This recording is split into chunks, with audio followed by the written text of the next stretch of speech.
Mesdames et messieurs, bonsoir. Merci de nous rejoindre pour ce nouveau numéro de Code 24, le magazine francophone de la rédaction de Futur TV en partenariat avec France 24.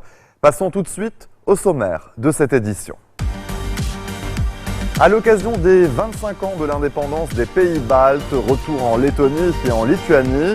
Dans ces pays envahis par les troupes soviétiques il y a un quart de siècle, la crise ukrainienne rouvre les cicatrices du passé et fait peser la menace d'un voisin russe de plus en plus imprévisible.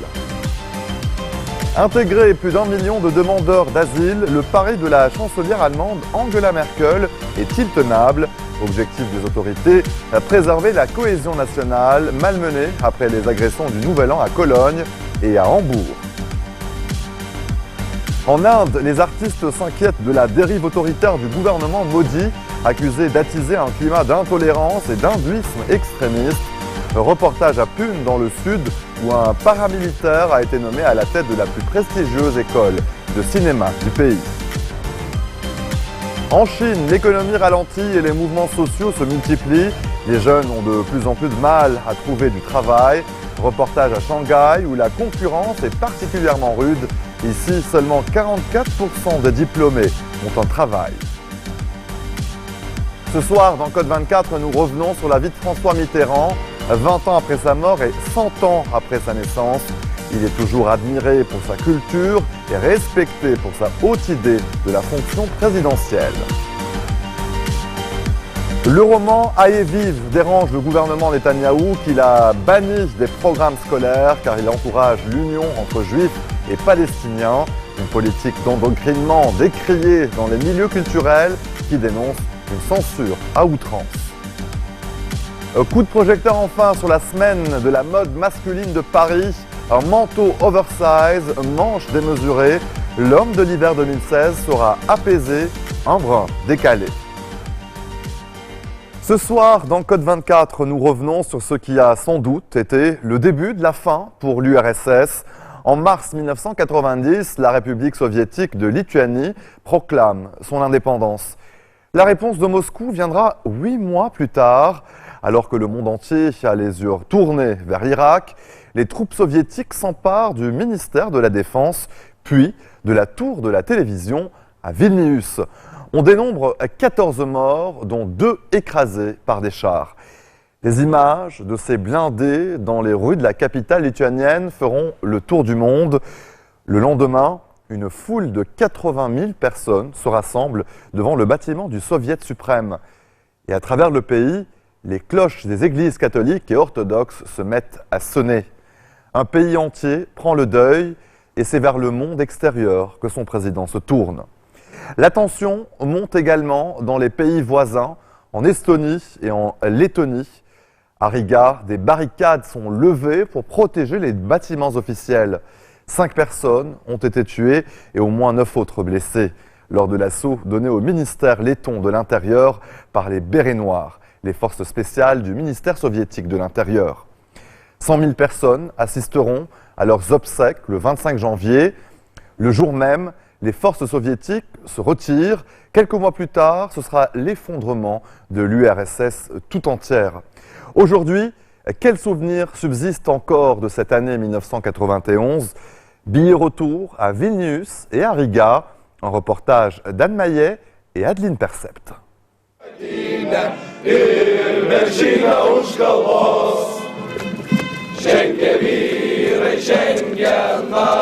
25 ans après son indépendance, la Lituanie reprend les armes.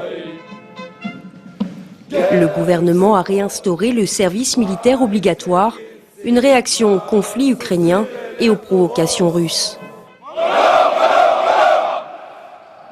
Ces 500 jeunes conscrits prêtent serment, parmi eux Tadas. Il est né en 1991, l'année où le pays a regagné son indépendance. Sans compter mes forces, au péril de ma vie, défendre la Lituanie. Sa liberté et son indépendance. Tadas a été désigné meilleur soldat du bataillon. Il a commencé le service après ses études d'informatique. Sa mère et sa petite amie sont venues assister à la cérémonie. Tu veux voir à quoi ça ressemble de l'intérieur? Ça s'ouvre vraiment? Oui, derrière. C'est par là qu'on entre. Il y a des exemples de petits pays qui possèdent des forces défensives importantes et se prémunissent ainsi de toutes sortes de dangers. Vous savez, ça suffit pas de signer un document. L'indépendance, c'est comme l'amour. Il faut l'entretenir tous les jours.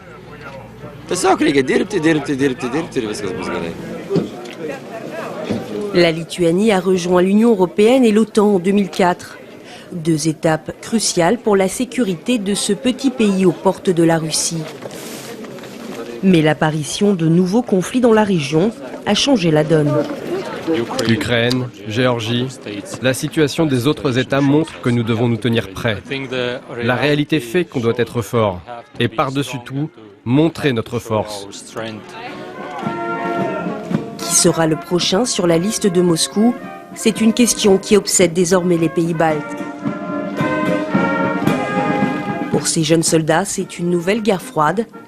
Mais cette fois, les Lituaniens sont du côté occidental de la ligne de front et ils entendent bien y rester.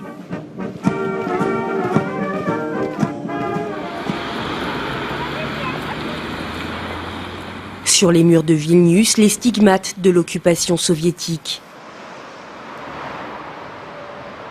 Des impacts de balles sur le bâtiment de la télévision. En 1991, Egle Buccelite est déjà la présentatrice vedette de la télévision publique. Le 12 janvier, elle prend l'antenne en direct alors que les forces spéciales soviétiques entrent dans Vilnius. Chers téléspectateurs, voici la dernière information. Le bâtiment de la radio lituanienne est déjà occupé. En ce qui concerne la télévision, comme vous le voyez, nous travaillons encore. Bien que les soldats soient partout. Nous ne savions pas ce qui se tramait autour de nous. Nous ne pouvions qu'expliquer ce que nous vivions, car nous entendions des explosions, des tirs, le sol qui tremblait. Terrorisé, Egle est confiné sur le plateau.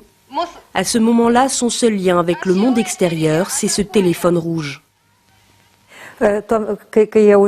J'ai vu là en face de moi, dans la régie 50, 60 hommes armés, avec des masques à gaz. Et quand tu aperçois une armée comme ça, tu te dis que tu vis là les dernières minutes de ta vie.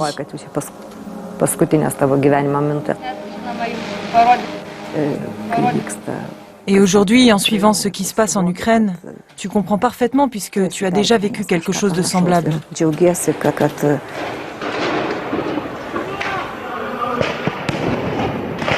Fin 2013, sur la place du Maïdan à Kiev, la confrontation entre pro-européens et pro-russes s'intensifie. C'est le début de la guerre en Ukraine. Quelques mois plus tard, les troupes russes vont occuper la Crimée, un territoire ukrainien.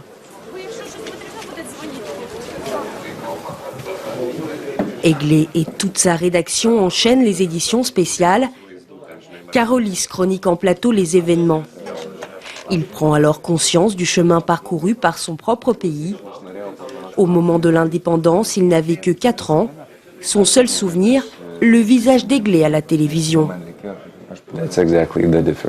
C'est véritablement la différence entre nos 2 générations. La nôtre prenait l'indépendance comme un acquis. Mais ce n'est plus le cas. Depuis les événements de Maïdan, nous avons pris conscience de la gravité de la situation. Ce qui s'est passé en Ukraine nous a brusquement réveillés. «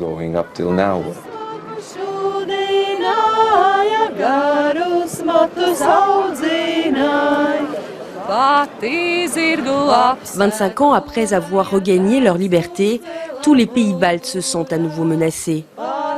Nous sommes à Riga, la capitale lettonne. Le pays célèbre son indépendance. Cette année, l'engouement est exceptionnel. Les grands-parents et les parents veulent à tout prix transmettre la flamme patriotique. Cette journée est devenue plus importante. C'est à cause de l'insécurité, un peu partout autour de nous. On se rend bien compte que tout peut basculer d'un moment à l'autre. Il faut que nos enfants réalisent ce que notre pays a vécu et pourquoi c'est essentiel de s'en souvenir. Ils en auront besoin eux aussi. Signe des temps, c'est un ancien ministre de la Défense, Raimonds Vejonis, qui a été élu en juin dernier président de la Lettonie. Nous sommes devenus bien plus patriotiques qu'avant. Nous avons plus l'histoire de notre pays à l'esprit. Les événements récents en Ukraine nous obligent à repenser notre liberté et notre indépendance. Il faut se demander à quel point les actions militaires de certains pays menacent de détruire la stabilité en Europe. Aujourd'hui, les postes clés au sommet de l'État sont occupés par les anciens combattants de l'indépendance. Raimonds Graube, responsable de la défense de Riga derrière les barricades en 1991, est aujourd'hui le chef des armées. Ce qui s'est passé en Ukraine a fait grossir les rangs de notre armée et aussi notre budget sécuritaire. C'est devenu l'un des piliers de notre politique, au même titre que les questions économiques et les questions sociales. Le budget alloué à la sécurité et à la défense représente désormais 2% des dépenses publiques. C'est l'un des plus élevés en Europe. Cet immeuble qui abritait les résistants à Riga est aujourd'hui un musée. Nous y rencontrons Dainis Ivans, un véritable héros national. En 1989, il a été l'un des meneurs de la Voie Balte, cette chaîne humaine de 560 km, 2 millions de citoyens pour exprimer leur soif d'indépendance face à l'Union soviétique. À l'époque, cette initiative a eu un impact énorme. J'ai appris plus tard par un assistant de Gorbatchev que lorsque le Kremlin a vu ces images, tout le monde a paniqué. Même ceux qui avaient accès à l'arsenal nucléaire. C'est là qu'ils se sont dit que les pays baltes seraient perdus pour l'URSS sans le recours à la force et aux chars. En 1991, à Riga comme à Vilnius, les habitants résistent derrière des planches de bois et avec les moyens du bord. Pour Dainis, le parallèle avec les barricades de Maïdan saute aux yeux. Il n'y a rien de ce que font les Russes en Ukraine qu'ils n'aient essayé de faire ici. Parce qu'il était clair que les prochaines cibles du Kremlin seraient les États baltes. Et j'étais prêt à m'y rendre pour me battre si les Européens ne s'étaient pas rangés aux côtés des Ukrainiens. Nous retrouvons le chef des armées Raimonds Graube pour l'un des événements les plus marquants de sa carrière. L'OTAN inaugure en grande pompe un tout nouveau QG à Riga, une étape symbolique pour le gouvernement. Les forces de l'OTAN sont capables d'intégrer rapidement les armées nationales et de répondre à n'importe quelle menace.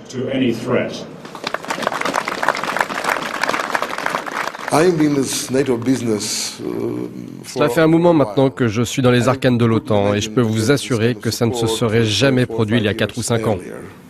Ça montre que l'OTAN est sérieux et envoie un message fort à tous ses adversaires. L'OTAN s'engage et nous sommes forts. Dans les pays baltes, c'est une véritable militarisation de la société qui est en marche. Tous les samedis en Lituanie, des milliers de civils s'entraînent au maniement des armes. Ces ligues de défense créées au début des années 90 pour protéger l'intégrité du pays sont en pleine renaissance. Le bout du fusil doit toujours être en appui sur l'épaule. Et il faut le tenir comme ça, pour être toujours prêt. Ils sont médecins, commerciaux, étudiants. 8000 Lituaniens font désormais partie de cette armée citoyenne. Seuls des citoyens déterminés et prêts à défendre leur patrie pourront dissuader d'éventuels agresseurs. Nos ennemis réfléchiront à 2 fois avant d'attaquer les pays baltes.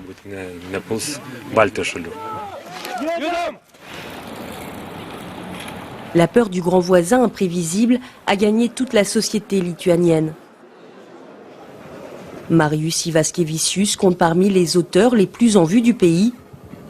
Sa dernière pièce de théâtre s'inspire du crash du Boeing de la Malaysian Airlines en Ukraine.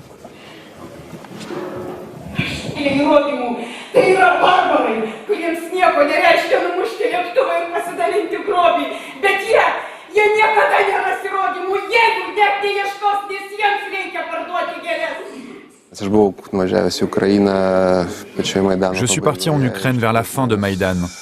Et les gens sur place étaient totalement résignés à une intervention de la Russie. Ils savaient qu'ils allaient perdre la Crimée, le Donbass et même Kharkov.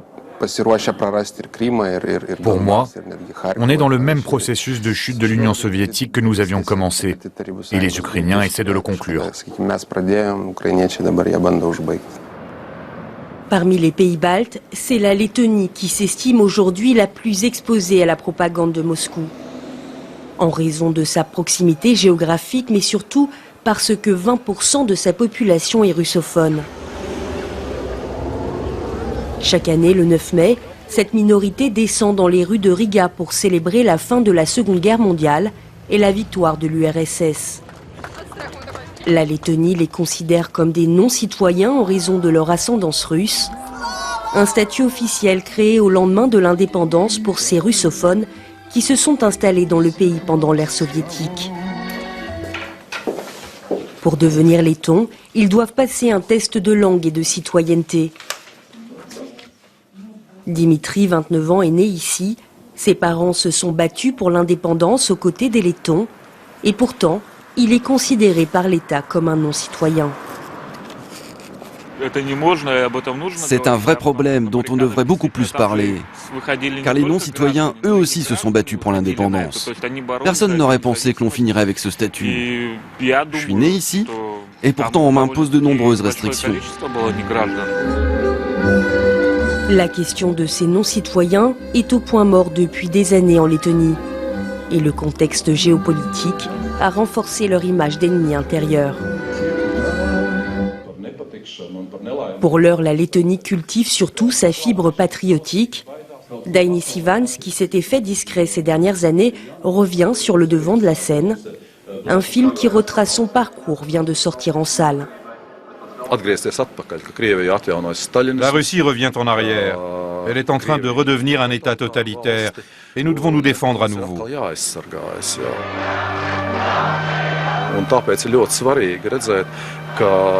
C'est donc plus important que jamais de montrer ce que nous avons vécu à l'époque. Nous n'avions pas peur, nous n'avons pas laissé la panique nous gagner. Et c'est ainsi que nous devons faire face aujourd'hui. Dainis, le combattant pour l'indépendance lettonne. Eglė, la journaliste résistante. Ou encore Tadas, le jeune soldat lituanien. Depuis le début de la guerre en Ukraine, tous ont perdu cette insouciance et cette légèreté gagnée dans la foulée de la chute du mur et de l'effondrement du bloc soviétique. Restez des nôtres, on se retrouve après cette très courte pause. A tout de suite.